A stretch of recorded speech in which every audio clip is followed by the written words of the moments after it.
Of course, tomorrow is Valentine's Day, and if you haven't bought all the presents for your loved one yet, don't worry, you have plenty of time to carve yourself a love spoon. All you need is a piece of seasoned birch and a penknife, although I would be worried if someone came at me with a penknife on St. Valentine's Day, but you'll explain all that. And Shane Lahan is here, folklorist and historian. You're going to tell us all about that. So Shane, we're going to start with spoons of all things. Well, Nuala, I think it's very interesting. There'll be lots of men now going into garages getting roses and boxes of chocolates and everything and anything, But I thought, what would be different? What would be different to talk about? And it's really interesting that in the past, one of the nicest gifts that any man could give a woman was a wooden spoon, a spoon that he had carved himself. Because spoons have a whole massive tradition, especially when you think about the diet that people had in the past, okay? There were three things I think about in particular. There were mashed potatoes, which was the great celebrity. Normally you were eating potatoes that were boiled and you'd peel them and you'd eat them like an apple. Yeah. But on a special occasion, you'd put the potatoes into the pot, you'd mash them down, you'd put loads of butter in, maybe some onions in, but you couldn't eat that with your hand.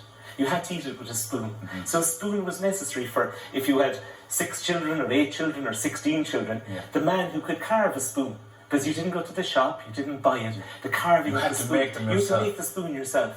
And the skill and the dexterity in that was recognised by people. As well, of course, you had your porridge. And like Neil Tobin's great joke about the fella who was late for school because he didn't have a spoon for eating. His boiled egg. The spoon for eating the boiled egg, But so the spoon was everything. And I think it's interesting if you think about it, when a child is born, we still have the christening spoon. Right throughout the world, in Russia, in China, spoons are associated with the new addition into the family. So if you were thinking of fancying someone in the past, the best thing you could do was to show the dexterity, show your skill, and carve a spoon. Now, there's someone I met some time ago, a beautiful man, Treffer Owen. Treffer is long gone from us now, but a wonderful folklorist in Wales. And he was the man who did the most research on, in Wales, the love spoons, as they're called, are very elaborate. I brought in some that I've been picking up in antique shops and so on. These are Welsh or are they Irish? These are Welsh examples, but to say they're more elaborate than the Irish example, but we do have Irish spoons, as it were. But in Wales, they continue to put little heart motifs, like this one here, the heart being the symbol of love and everything else. You had little keys, which like the key to your heart, okay? And you had other little features. One of my favourite one here, this spoon here, if you look at it, has little balls running up the centre of it. Now, they're not inserted. The person who carved them, that's the most difficult thing to carve. They carved the balls within that. No way. Yeah, absolutely, fantastic. And that kind of really showed you're capturing my heart, or in fact some people interpreted that the number of little balls there were the number of children that they were going to have. There's so many there. Yeah, there's three. Yeah, so we're not doing too many. Like 5 or 6. So it's really something very, very interesting to see that these traditions were there. We don't have as elaborate as these in Wales, but certainly the same concept is there. Is it I suppose when paganism and Christianity came together, so we were talking about spoons and also spoons when you're talking about christenings? Yes, absolutely. Like there is that sort of addition that certain objects, if you like, appear at certain times of the year. And I think what's interesting about the spoon, like we don't think about it now, but the ability to craft something. I brought in 2 other little examples which are like the spoons, okay? This is something quite beautiful in its own way. And this was a baby's rattle.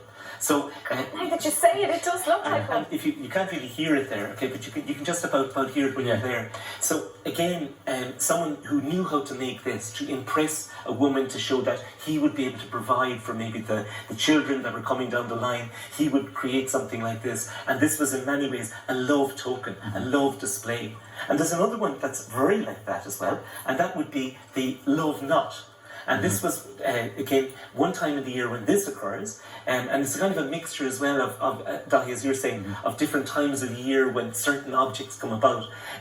This was during the harvest festival. So at Lunasa, particularly between the 2 Mary's days, as it were, okay, between the 15th of August, Feast of Annunciation, and the 8th of September. That was the time for getting in the harvest. And anyone who was getting in the harvest, they would be around a lot of straw. They would learn how to make these lovely little knots, and if they fancied someone, they might present it to them. And if she kind of accepted that, she would wear that. She could wear it on her wrist, but also as well she could wear it in her hair. And these were kind of symbols to say, you know, I'm taken. This is It kind was of like an engagement ring. It was. In one sense. Well, I suppose the equivalent of the day. Yeah, but it's A lot absolutely cheaper though.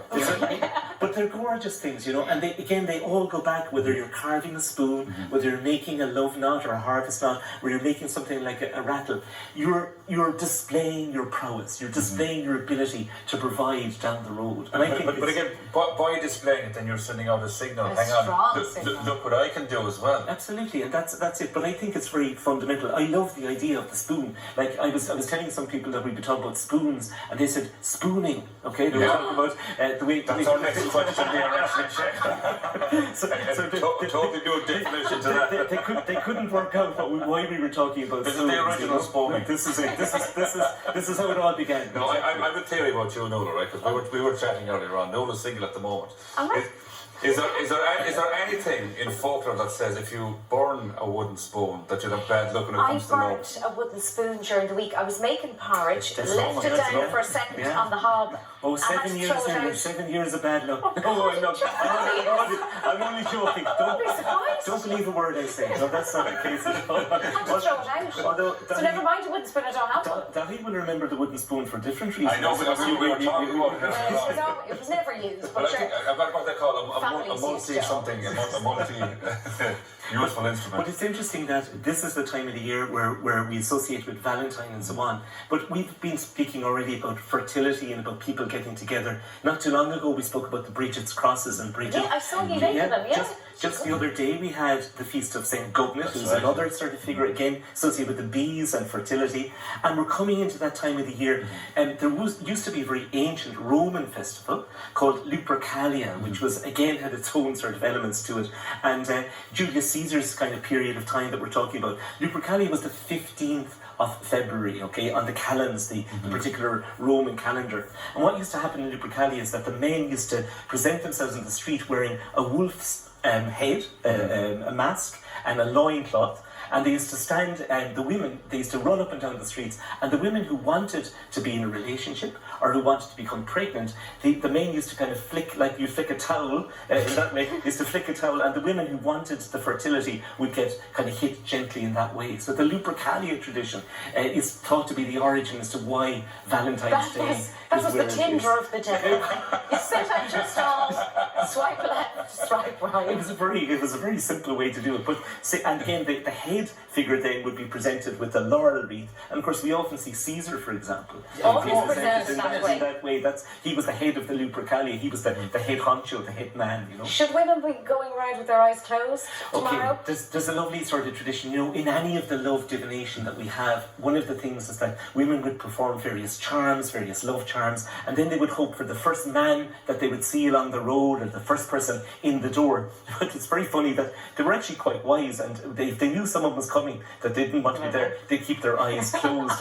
And there was one very account from Samuel Pepys I was reading the other night, and Pepys' wife, or girlfriend at the time and so on, she was very perplexed because there was people doing work in the house, and she knew the man that she wanted to marry, so she kept her eyes closed for the entire day. And you know, so I know the open line when Brad Pitt walks in. This may open your eyes now, Nola, because somebody called Paul contacted the show, and Paul wants to cook dinner for you.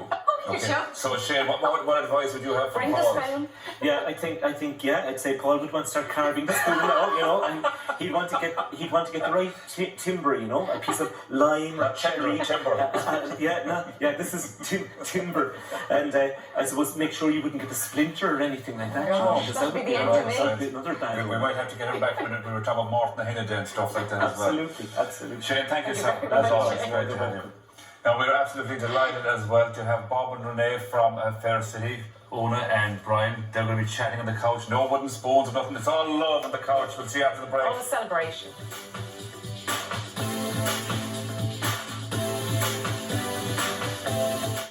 A man we suspect of being a terrorist What is about to walk a package would you into a football stadium packed with 80,000 American souls. do? I don't have enough time tonight, no. Max Irons, Brendan Fraser, William Hurt. These people used to want a seat at the table, now they want to blow the table up. Don't miss the explosive new series Condor. Starts tonight with a double episode from 9 on RTE2. No